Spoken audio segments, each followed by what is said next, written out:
السلام علیکم دوستوں مسلمان جب بھی ہدایت و جہاد کے راستے سے دور ہوئے تو غلامی اور ذلت ان کا مقدر بن گئی۔ ہمارا تابناک ماضی ہماری پہچان ہے۔ تاریخ اسلام میں خلفائے راشدین کے بعد بہت سے مجاہدین اور سلاطین گزرے جو بہت مشہور ہوئے اور جنہوں نے صلیبیوں کے دانت کھٹے کیے۔ ان میں میرے پیر و مرشد سلطان صلاح الدین ایوبی، سلطان عماد الدین زنگی، سلطان نور الدین زنگی، سلطان رکن الدین بیبرس، سلطان علی ارسلان وغیرہ شامل ہیں۔ میں تاریخ اسلام سے ایک ایسے عظیم مجاہد کا ذکر کرنے جا رہا ہوں جن کے نام سے بہت کم لوگ واقف ہیں، جنہوں نے مسلمانوں کی آزادی کی جدوجہد کے لیے جہاد کا راستہ اپنایا اور بہت سی قربانیاں دی، اور اس طرح مسلمانوں کے لیے ایک روشن دور کا آغاز ہوا۔ خلافت عباسیہ کا خاتمہ ہو چکا تھا اور اس وقت تمام ترک قبیلوں کی صورت میں رہتے تھے۔ یہ تمام قبیلے خانہ بدوش تھے۔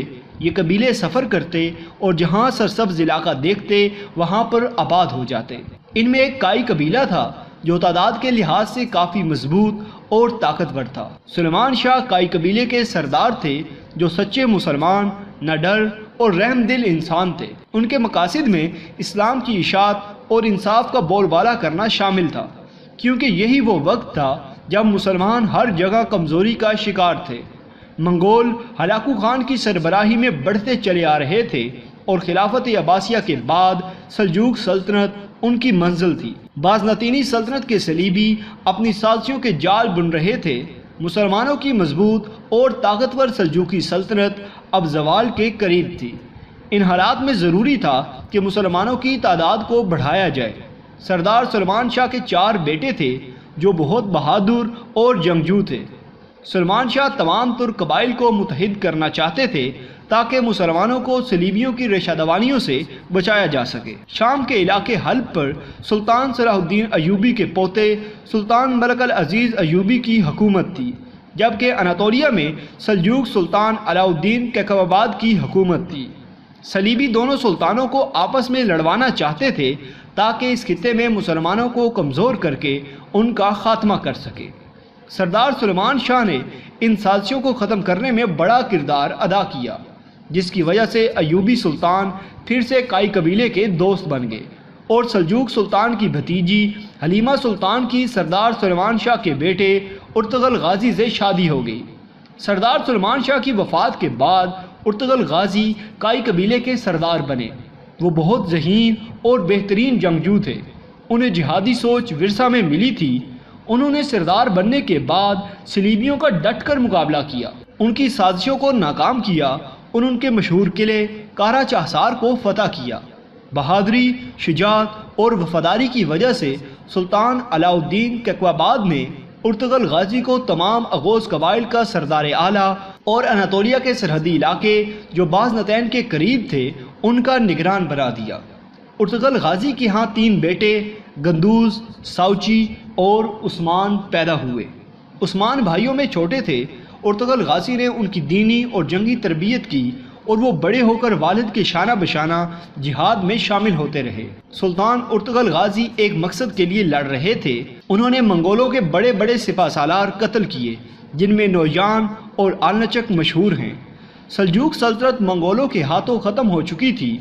تغرل نے تمام ترک قبیلوں کو سوغوت میں اکٹھا کیا، صلیبیوں سے چھینے گئے علاقوں کو ایک ریاست کی شکل دی اور تعلیم و تربیت کے لیے درسگاہیں تعمیر کی گئیں تاکہ لوگ جدید علوم سے بہرور ہوں اور اس طرح مضبوط اسلامی معاشرے کی بنیاد رکھی جا سکے۔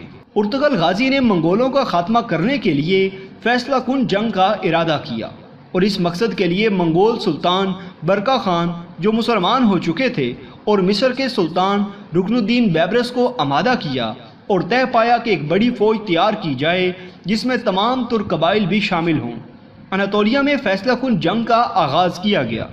اس جنگ میں منگولوں کو عبرتناک شکست ہوئی اور مسلمان فتح یاب ہوئے۔ شکست کے غم کی وجہ سے چند ماہ کے بعد ہلاکو خان مر گیا۔ ارطغرل غازی صلیبیوں اور منگولوں کو اس علاقے سے نکالنے میں کامیاب ہو گئے۔ سوغوت اب ایک ریاست بن چکی تھی۔ ارطغرل غازی کی وفات کے بعد ان کے چھوٹے بیٹے عثمان کائی قبیلہ کے سردار بنے اور ریاست سوغوت کو مضبوط کرتے رہے۔ وہ اب ریاست سوگوت کے سلطان کہلائے جاتے تھے۔ 1299 میں خلافت قائم کی جو خلافت عثمانیہ کے نام سے مشہور ہوئی۔ سلطان عثمان غازی اپنے والد ارطغرل غازی کی طرح دلیر اور باصلاحیت مجاہد تھے۔ انہوں نے اس خلافت کو مضبوط کیا۔ ارطغرل غازی کی اولاد سے سلطنت عثمانیہ کے 7ویں سلطان محمد ثانی، جنہوں نے قسطنطنیہ کو فتح کیا اور نبی کریم صلی اللہ علیہ وسلم کی بشارت کے حقدار ٹھہرے، اور سلطان محمد الفاتح کے نام سے مشہور ہوئے۔ اپنے عروج کے زمانے میں 16ویں صدی سے 17ویں صدی تک یہ سلطنت 3 براعظموں پر پھیلی ہوئی تھی اور جنوب مشرقی یورپ، مشرق وسطیٰ اور شمالی افریقہ کا بیشتر حصہ اس کے زیر نگی تھا۔ سلطنت عثمانیہ پر 1299 سے 1922 تک 623 سالوں میں 36 سلاطین نے فرما روائی کی، مسلمانوں کو ایک پرچم تلے جمع کیا۔ بلا شبہ یہ دور مسلمانوں کی عظمت اور عروج کا دور تھا۔ اس دور میں مسلمان جہاد کرتے رہے۔